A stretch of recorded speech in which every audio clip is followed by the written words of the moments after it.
weeks ago, I, 42, female, discovered that my husband, 46, of 6 years, had been cheating on me. And the worst part was that my stepdaughter had been covering for him, even though I have treated her like my own daughter all this while.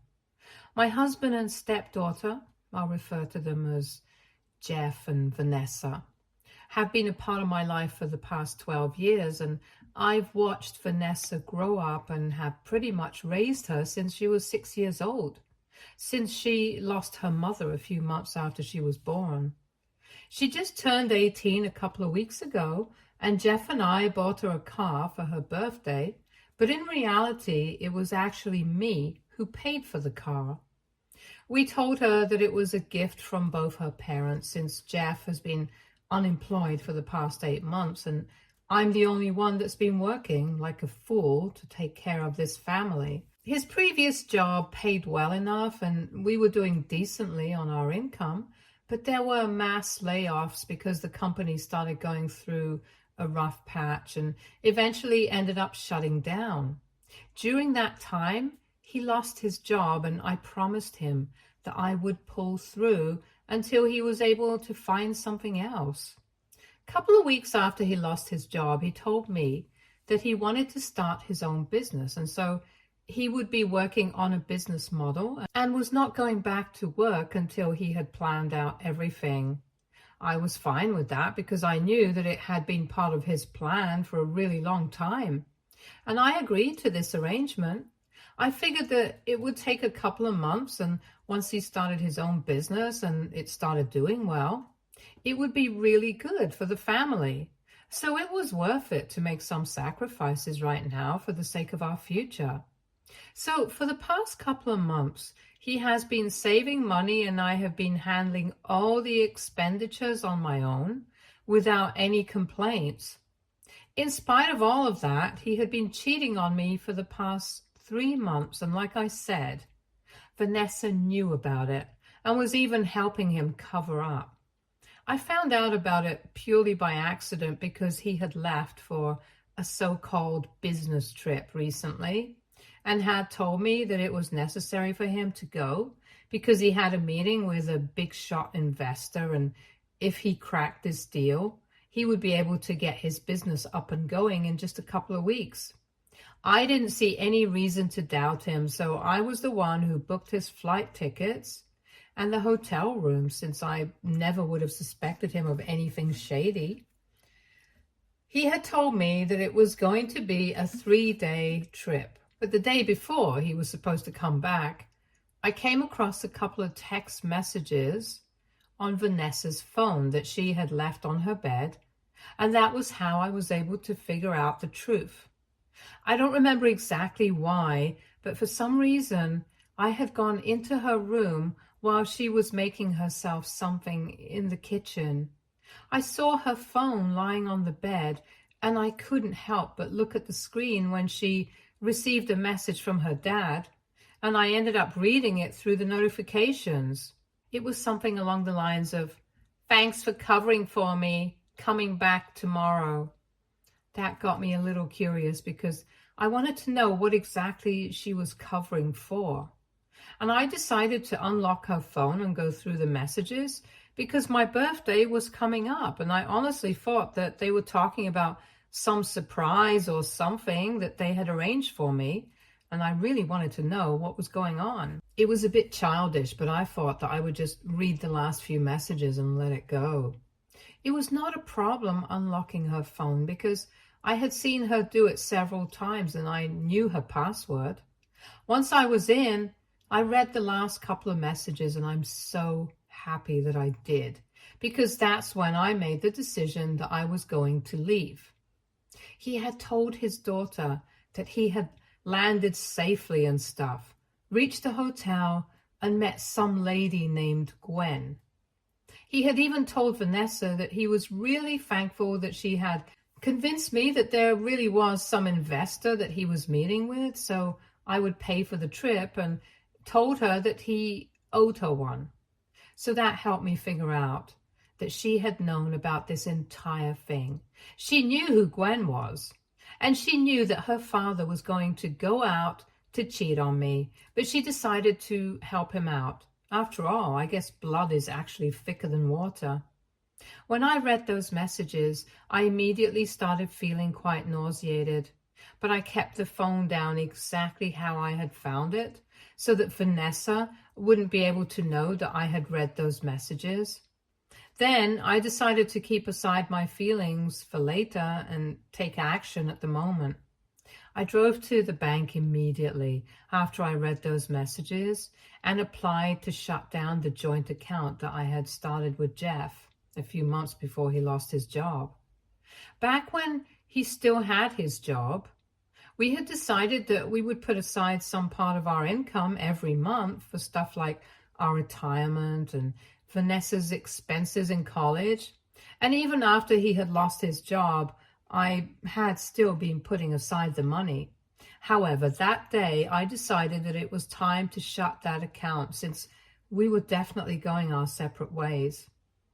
Our bank only required one of us to be there to apply to shut the account, so I transferred all the funds from that account to mine and initiated the process. Some of that money was supposed to be his, but I don't think it mattered because for the past 8 months I had been covering for him, so I think I deserved to keep the entire money from that account.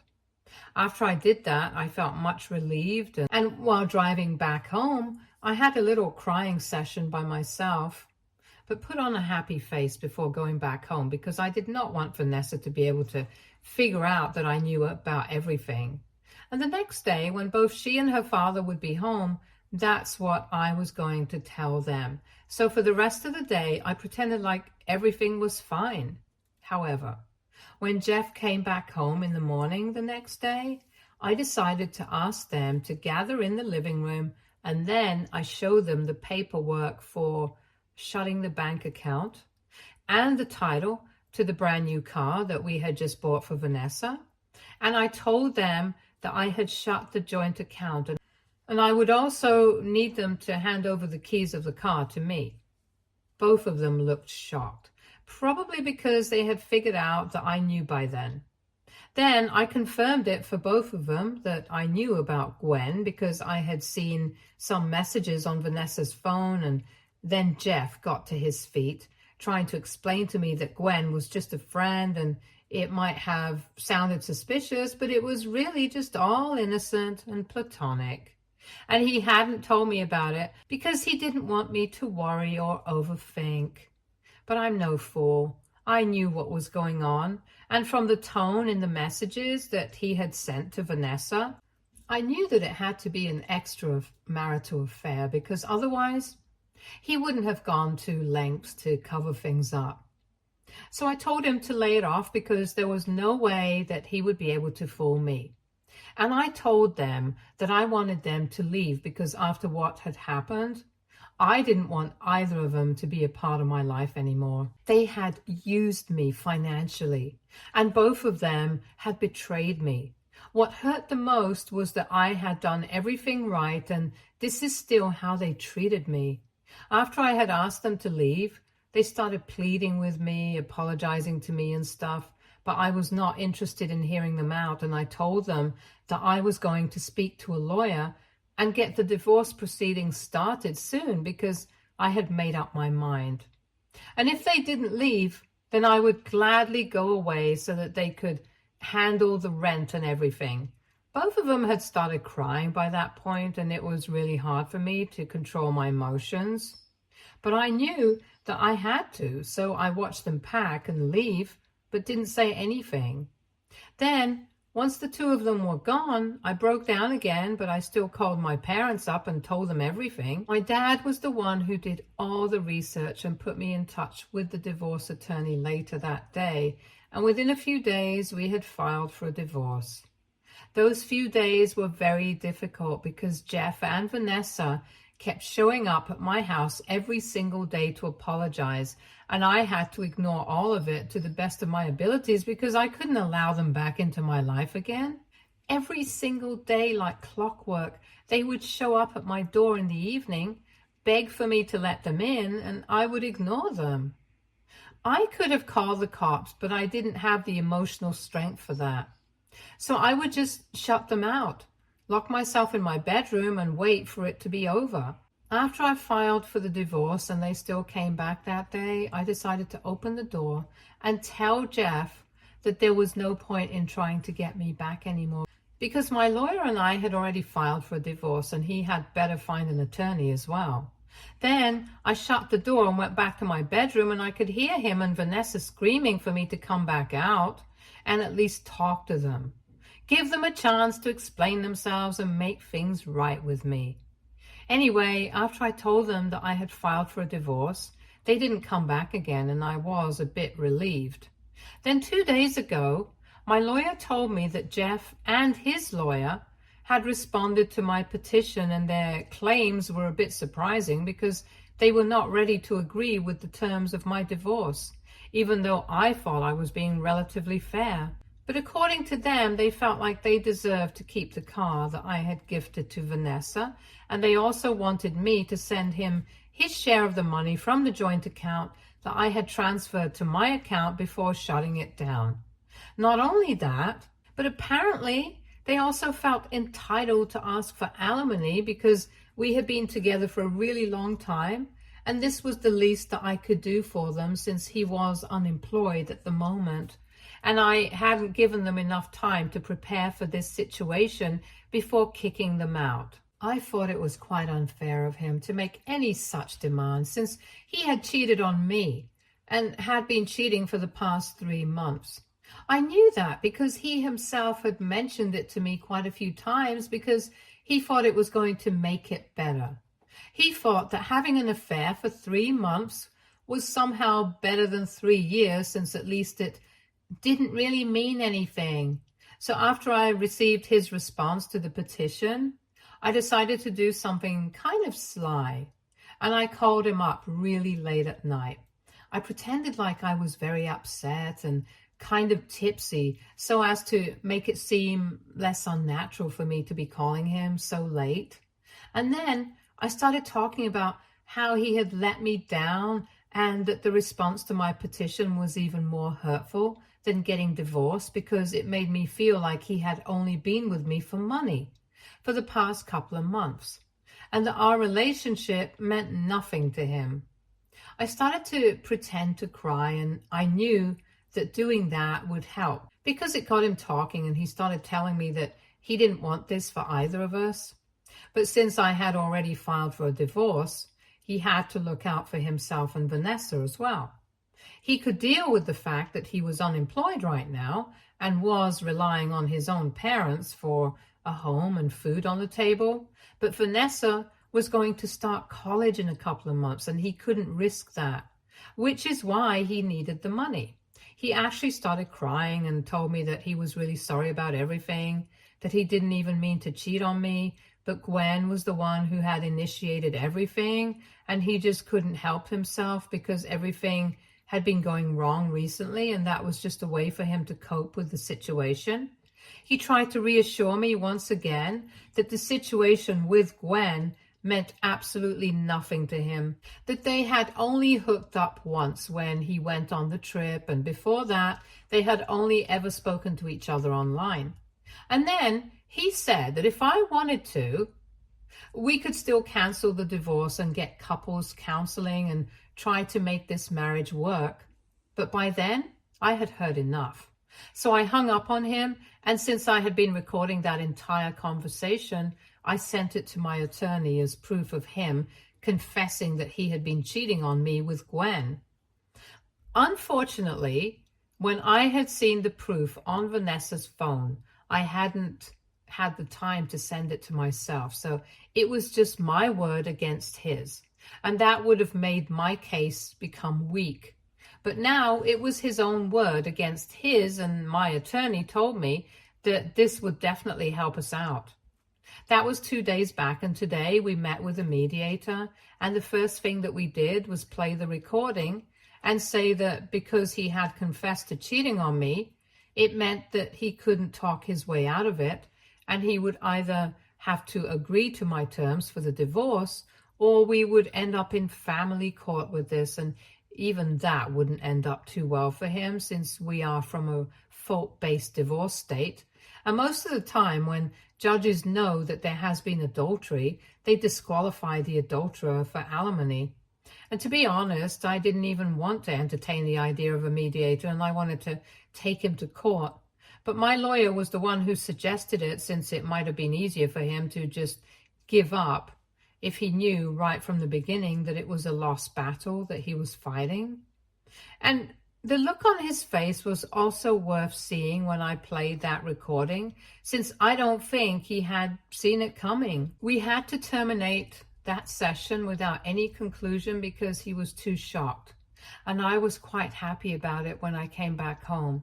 I still would have been happy about it right now if I hadn't received a text from Vanessa saying that it was really nasty of me to give Jeff false hope, because he had really started to think that I might forgive him after that phone call the other night, and only had he realized that it was just a way for me to manipulate him. For what it's worth, she also apologized for everything that had happened, but told me that Jeff was her father, and she felt like she needed to be on his side, and that's why she had covered up for him. But there was nobody who had regretted anything that had happened more than he did.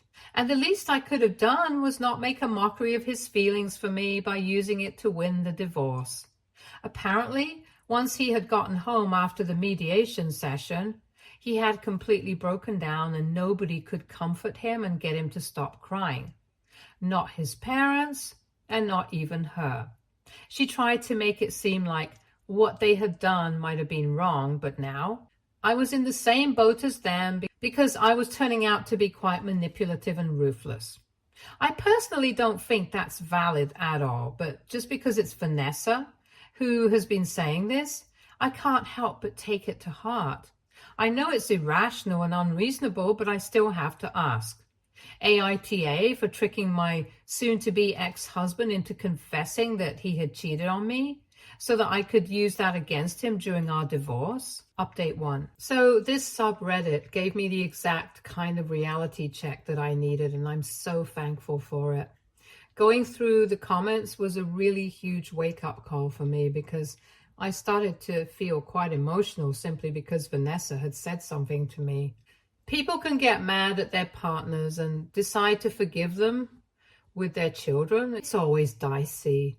I know that I'm not her biological mother. I've always known that. But nevertheless, I still raised her from when she was very little, and I have watched her grow up in front of my eyes. So naturally, it was quite difficult for me to come to terms with the fact that I was not going to be losing Jeff, but also Vanessa, the girl who I had raised like my own daughter. I had already been finding it very difficult to cope with my emotions, and I guess that's why I got a bit carried away and started feeling kind of guilty, which is why I had to come here for validation. Thanks to you guys, I now am fully aware that it was her trying to manipulate me into feeling bad, and that's exactly what I should not fall for. I had already blocked Jeff, and after reading through the comments here, I decided to block her as well. And if I'm being honest, one of the most difficult things I've had to do, even more than cutting Jeff out of my life, but it had to be done. What she did was unforgivable, and no amount of apologies are ever going to fix it. It really sucks. Probably more for me than it does for her, because I had always wanted to be a mom. And when I found Vanessa and started building a relationship with her, I thought this was what I needed to complete my life.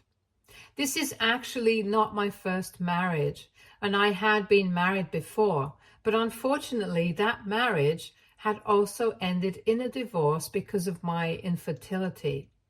When I was 22, I got married to my college boyfriend, and I was head over heels in love with him. So we decided to start trying for a baby 2 years into our marriage. By then, we had been together for almost 5 years, and I thought that it was the right time. But we kept trying for almost a year and nothing happened, and that's when we decided to get tested. And unfortunately, I was infertile. So We could keep trying, but it was likely that it would either take a really long time for me to get pregnant, or maybe I wouldn't be able to get pregnant without treatment and stuff at all. At the time, we had both just started working, so it was not realistic for us to start treatment since it was quite expensive. We didn't want to rely on our parents, so we had to push back our plans of getting pregnant, and it was hard for both of us. But he started distancing himself from me emotionally instead of being there for me. And eventually, I couldn't handle it anymore. We started fighting a lot and quite frequently, and things would get very ugly. So after almost 1 year of trying to make it work, we decided to go our separate ways.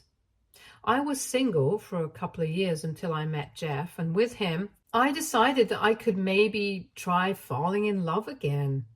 That was obviously a huge mistake, which comes as a shock to me even now, because with him, I decided that I wouldn't rush through anything.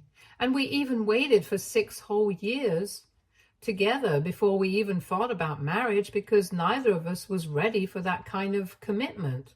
Since I had just been through a terrible divorce a couple of years before that, and he had lost the love of his life 6 years before he met me.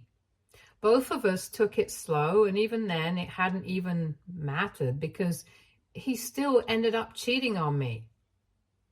I don't know why I'm sharing this. It's not really relevant to what's going on right now, but I just feel like I wanted to talk about it to somebody because everybody in my life already knows all of this. And I didn't want to bother them by talking about the same things over and over again. Anyway, my point was that I had always wanted to be a mother, but unfortunately, it had not been possible for me back then. And by the time I met Jeff and got married to him, I was already in my late 30s, and I didn't want to take that risk for the sake of my well-being. Besides, I already had to take care of them, so I had started thinking of her as my own daughter, and not even for a second did I think of her as my stepdaughter. I would always introduce her to other people as my daughter, but after everything that has happened, I don't feel the same way anymore. More than grieving over losing somebody that I loved from the bottom of my heart, I'm upset about losing my daughter. They're both still alive, but I feel like the versions of them that I had in my heart are long gone now. So I'm grieving them because things will never be the same again. The truth of the matter is that Vanessa is not my daughter, because if she had been, she wouldn't have ever put me through something like this and would have been honest with me. And that's the saddest part of it all, that not only did I lose a husband, but I also lost my daughter. Update 2. Hello, everyone. Firstly, I would just like to thank every single person who responded to my last update and reached out to me to comfort me and left supportive and wholesome comments. It truly, genuinely means a lot to me at a time like this when I'm going through something so upsetting. And to all my fellow women who have struggled with fertility and cheating partners, thanks for letting me know that things will get better, because I really needed that hope right now. Now, getting into what has actually happened since my last update, which was around a week ago, Jeff has decided that he's going to agree to the terms of my divorce because he probably doesn't want to waste whatever little money he has on paying for an attorney, especially when he knows that he's fighting a losing battle. I know for a fact that he has been counting on his parents to help him out, but I guess they refuse to do anything apart from letting them live with them for free and eat with them. Whatever his reasons are, it doesn't matter, because he has decided to agree to my terms of the divorce, and now we only have to wait for a couple of months before the divorce is finalized.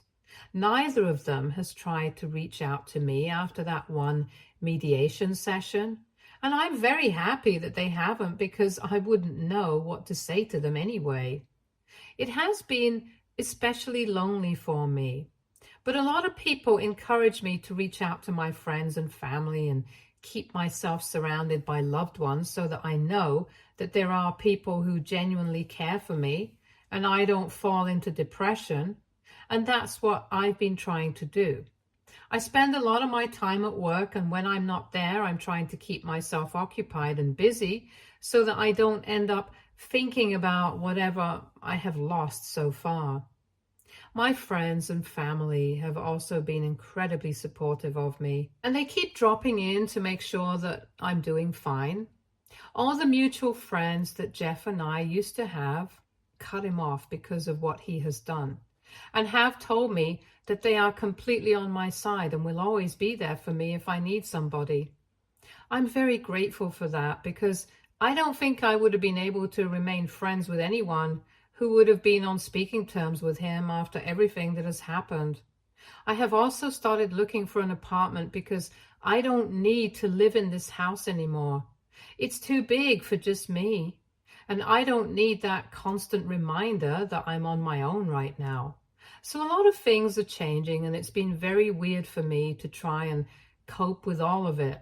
But I know that is a good thing, especially when you're trying to come out of a very depressing period of your life.